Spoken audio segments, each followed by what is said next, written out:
Здравствуйте, я хочу показать, как работать с программой АИС ИЛАР архив Национального архива Республики Саха-Якутия. Чтобы попасть в нашу программу, вначале в любой поисковой системе находим Национальный архив Республики Саха-Якутия. Первая же ссылка выдает наш сайт. Нажимаем. Вот наш сайт. Здесь можно, конечно, все посмотреть, изучить, а также вот объявление есть о работе, что уже с 18 ноября 2019 мы открыли АИС ИЛАР архив. Если открыть это объявление подробно, здесь можно увидеть перечень фондов, где имеются электронные образы документов, памятка пользователя по работе с модулем «Читальный зал» и краткие схемы поиска электронных образов, алгоритмы краткие. Значит, изучили вы все это, нажимаем баннер вот этот АИС ИЛАР архив. Здесь он же также сбоку есть. Нажимаем. Вот вход в программу. Если вы первый раз здесь, нажимаем, значит, сначала кнопку «Регистрация». Заполняем подробненько всю эту анкету. Все, что красными звездочками обозначено, обязательно к заполнению. Логин и пароль придумываете сами. Также видите код на картинке. Все вы заполнили. Зарегистрироваться. Когда вы зарегистрируетесь, будет, что вы зарегистрированы. Возвращаетесь к этому окошечку. Сотрудники архива в течение рабочего дня смотрят, кто регистрируется и подтверждает в регистрацию. Подтверждение вашей регистрации будет, значит, вводите логин и пароль сюда. И нажимаете кнопку «Войти». Все, вы в системе, в своем личном кабинете. Что можно сделать вот в нашей этой программе? В первую очередь здесь представлен весь научно-справочный аппарат к фондам нашего архива. Описи фондов до советского периода, большей части советского периода на уровне заголовков дел представлено в наших документах. Вот здесь есть строчка «Поисковый запрос». Тут можно искать по всем категориям, по делам, описям, фондам. Еще есть поиск точной фразы, то есть по конкретному слову или по части слова. Например, вы ищете человека с фамилией Тарабукин. Нажимаем «Найти».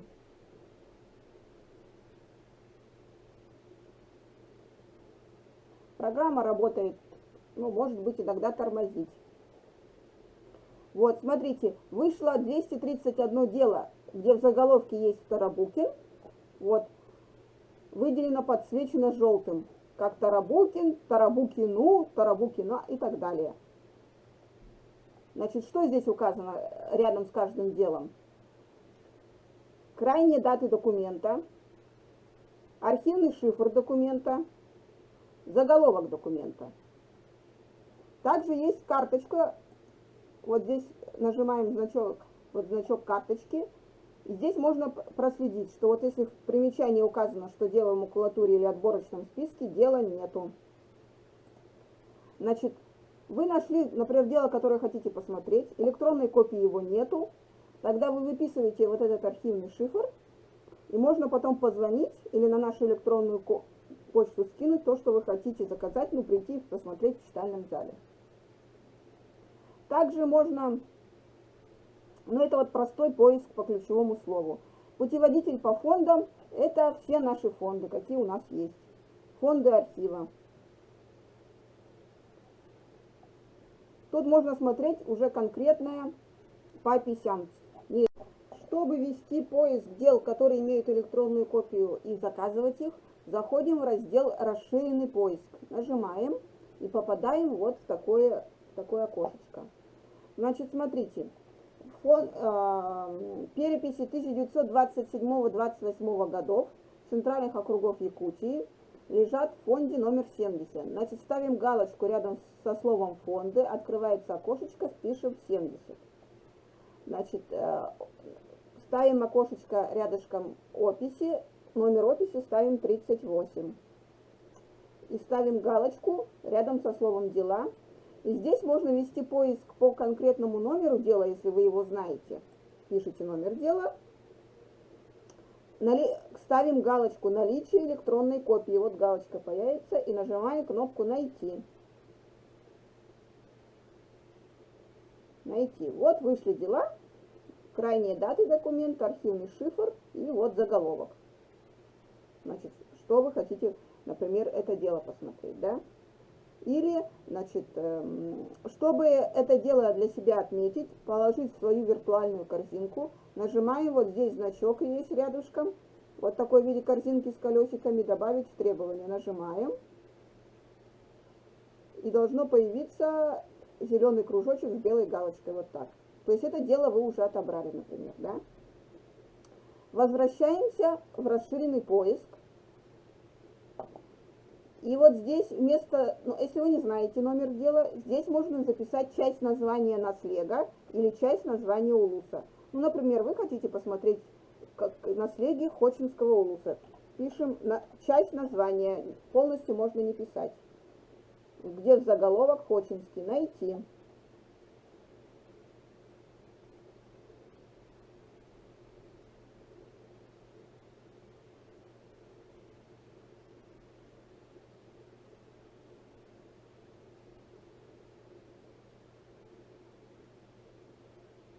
Вот.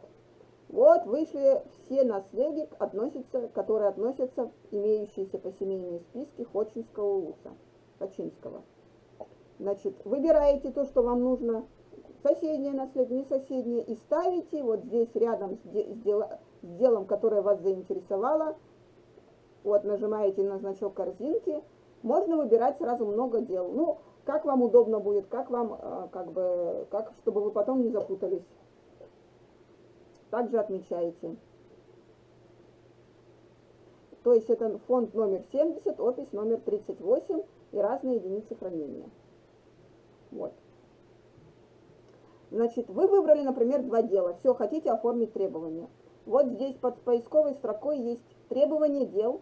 Курсор наводите, открывается две строчки. Требования дел и список дел для требования. Сначала нажимаем список дел для требования. Вот дела, которые вы сейчас выбрали, здесь у вас есть. Чтобы сформировать требования, нужно поставить галочки слева от дела и нажать кнопочку «Сформировать». Ничего не писать не надо, просто пишите «Сформировать». Окей, подтверждаете, вы сформировали требования. Теперь заходим в требования дел. Вот в требования дел заходите.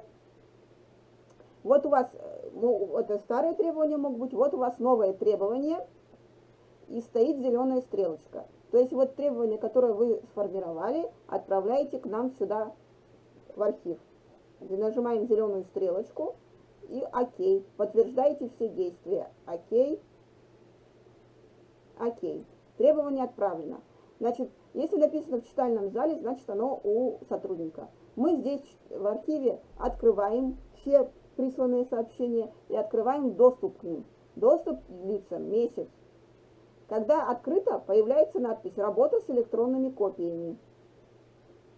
Чтобы посмотреть дело, нажимаем в строчке наименования вот дату составления требования. То есть она синенькая, стала красней, нажимаем. Вот. Вот два ваших дела, которые, ну, например, вы заказали. Чтобы посмотреть дело, нажимаем крайний значок в виде открытой книжки «Просмотр файлов». Все, дело открыто. Чтобы посмотреть дело, листаем по одной страничке, листаем, нажимаем синюю кнопочку, стрелочку,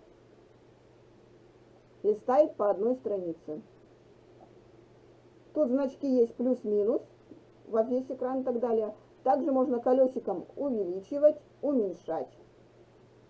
Не хотите листать по одной страничке, хотите перепрыгивать, можно здесь открываем вот эту строчку и можно сразу прыгнуть на другие страницы. Это вот в просмотре любого дела так действует, такой принцип.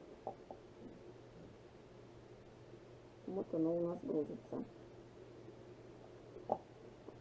Посмотрели, закрываем, нажимаем крестик. Все, дело закрыто, в следующий раз можете к нему вернуться.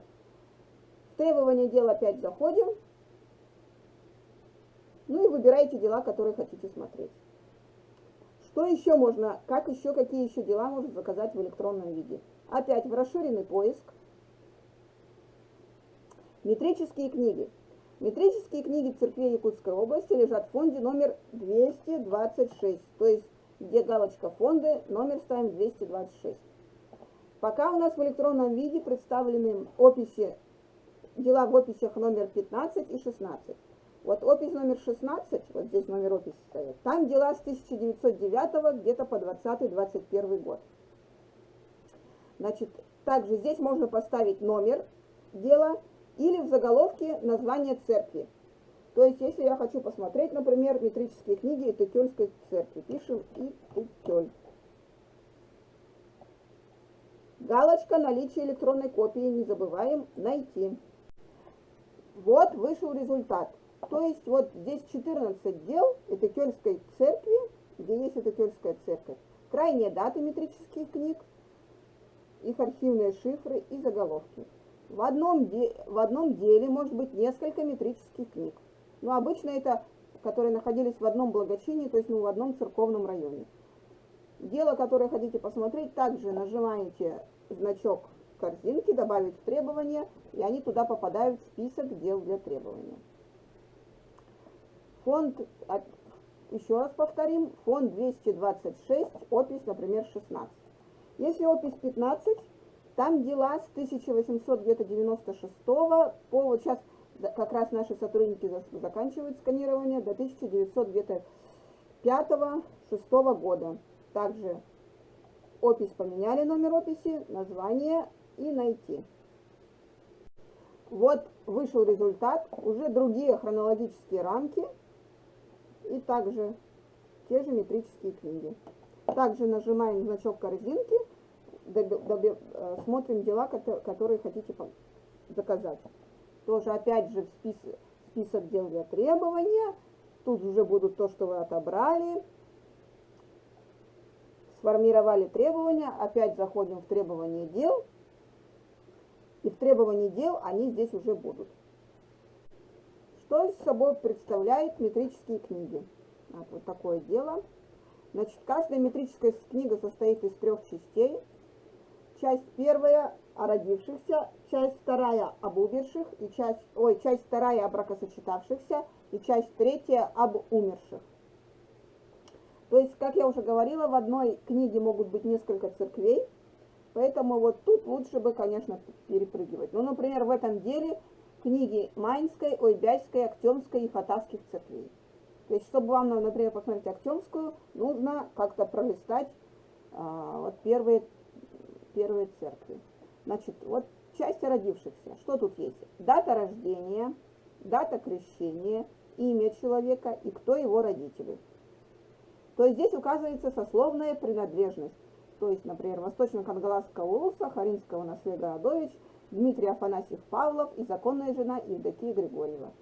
Ну, то есть Афанасьев, отчеств как современных не было. Было Афанасьев, сейчас это был Афанасьевич был, и Евдокия Григорьевна. Это не фамилия ее, это ее отчество. И вот, то есть вы так смотрите, кого вы ищете.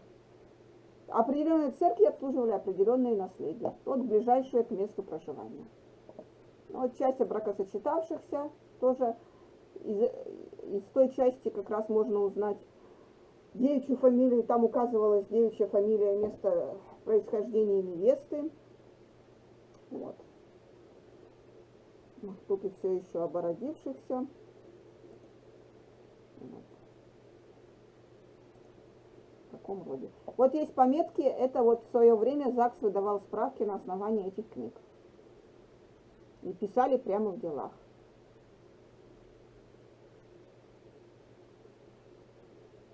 Так, часть о бракосочетавшихся. Скорость загрузки, конечно, зависит от скорости интернета, где вы живете. Ну и у нас здесь тоже иногда система тоже может быть тормозить. Вот. О родившихся, о бракосочетавшихся. Дата бракосочетания, жених, каким браком возраст указан, невеста, девица, вдова и так далее. Ну вот тут уже вторым браком написано, и сколько ей лет. с правой стороны указываются свидетели, восприемники и так далее. Вот, метрические книги в таком виде у нас. Вот. Значит, что еще в электронном виде можно посмотреть? Ревизские сказки, это переписи населения более древние. Значит, в основном они лежат в фонде 349, опись 1 или опись 4, ну, например, опись 4. Значит, здесь как можно искать? Тоже или по номеру, который вы знаете, или по названию улуса или наслега. Ну, например, у нас был восточно-кангаласский и западно-кангаласские улусы, которые были в середине 19 века, ну вот, разделены. До этого это был один кангаласский улус. Например, я пишу слово кангаласские, часть заголовка, и наличие электронной копии и найти. Так, вот результат вышел. Тут, конечно, вышли например, только кангаласские были наслег в Сунтарском улусе, но и вышли наслеги кангаласского улуса, кильдянский, хаптагайский. Тоже смотрите то, что вас заинтересовало, ставите галочку с этой стороны. Вот. Значит, что из себя представляет ревизская сказка? Вот давайте посмотрим.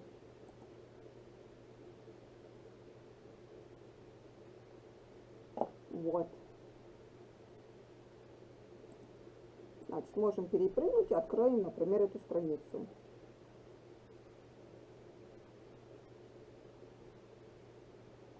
Значит, фактически, значит, это перепись населения.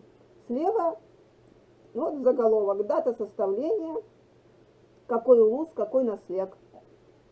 Значит, слева это у нас мужчины, глава семьи, возраст на предыдущую перепись и возраст на эту перепись. И вот его сыновья, ну, мужская часть. С этой стороны женская часть, жена и дочери, тоже с указанием возраста. Можно прибавлять, увеличивать, уменьшать. Вот, вот это ревизские сказки. Это вот самое последнее, 1858 года. Вот, самые древние у нас 1768 года, но не все улусы и наслеги самые древние есть. Вот.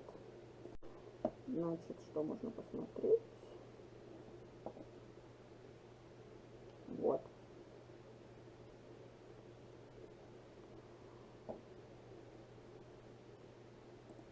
Так, что еще есть в электронном виде?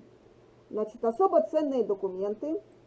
Также есть в электронном виде материалы военкоматов Якутии времен Великой Отечественной войны. Это номер фонда 209. Здесь мы все можем пока уберем.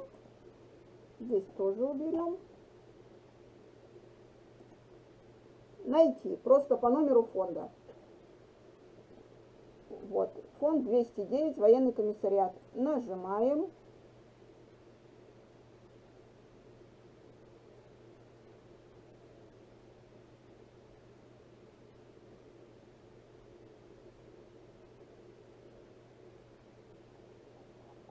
Ну вот, тут будет список всех фондов, и мы находим именно его. Он будет выделен вот синим цветом, военный комиссариат. Нажимаем. Еще раз. Вот, описи этого фонда. В электронном виде есть описи вот военкоматов. Одна опись — это один военкомат. Мегино-Кангаласский, Нюрбинский, Сунтарский, Якутский районный, Алахюнский, Вилюйский, Намский, Алекминский, Орджоникидзевский, Чурапчинский. То есть в те времена не в каждом районе были военкоматы, а были объединенные. Ну, например, Чурапчинский военкомат, через него призывались граждане Чурапчинского, Татинского, части Усалданского, Мегино-Кангаласского районов. Алекминский военкомат — это Алекминские и Ленские районы. Якутский военкомат районный, вот тут две описи есть. Там призывались граждане, значит, самого города Якутска, от всех пригородов, Горного района и Орджоникидзевского района. Также, вот потом был создан отдельный Орджоникидзевский военкомат. через Нанский военкомат призывались граждане Нанского, Кобяйского, частью Салданского районов. То есть вот мы, например, открываем Нанский военкомат.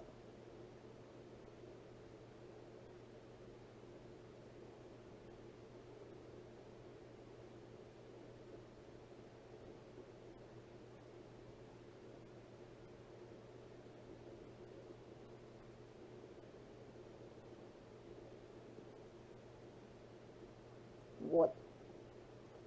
Вот дела, которые здесь хранятся. Кстати, стоит отметить, что вот тут какие у нас пункты есть. Вот название, заголовок дела, крайние даты, количество листов в деле, электронная копия. Даже если будете смотреть другие описи, обращайте внимание на раздел электронная копия. Если есть, тут написано, что есть. Вот. Смотрим заголовки. Хотите посмотреть также значок корзинка. Затем выбираем, можно несколько выбирать, список дел для требования, формирование требования, требования дел. Вот. Что еще, что можно еще искать? Какие дела могут быть в электронном виде? Ну, например, есть несколько дел по семейных списков, ну, например, фонд Западно-Кангаласской народной управы, да? Ну, вообще в любом фонде. Например, знаю, что вот фонд Западно-Кангаласской народной управы, фонд номер 41, номер у нее. И вот есть ли у нее документы, есть ли в этом фонде документы в электронном виде? Значит, галочка фонд, галочка дела. И вот здесь наличие электронной копии просто поставьте с электронной копией и кнопочку найти.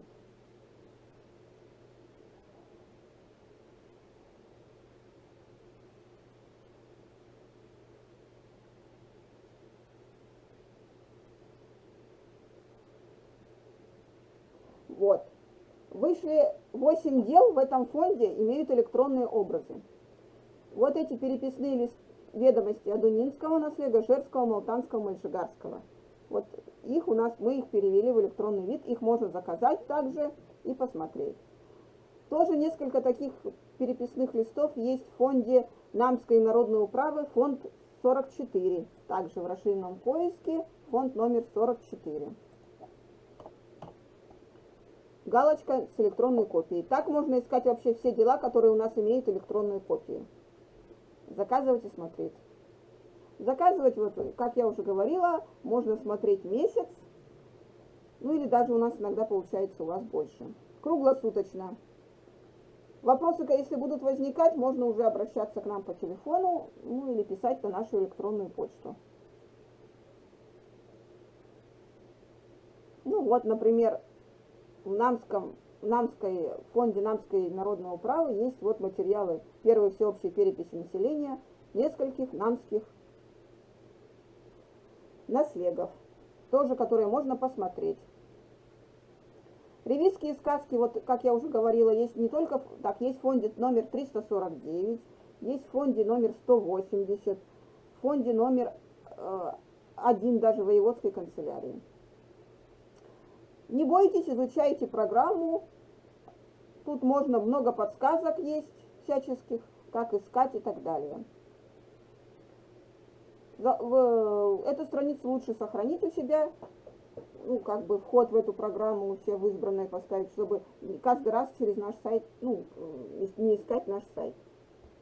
Все, до свидания.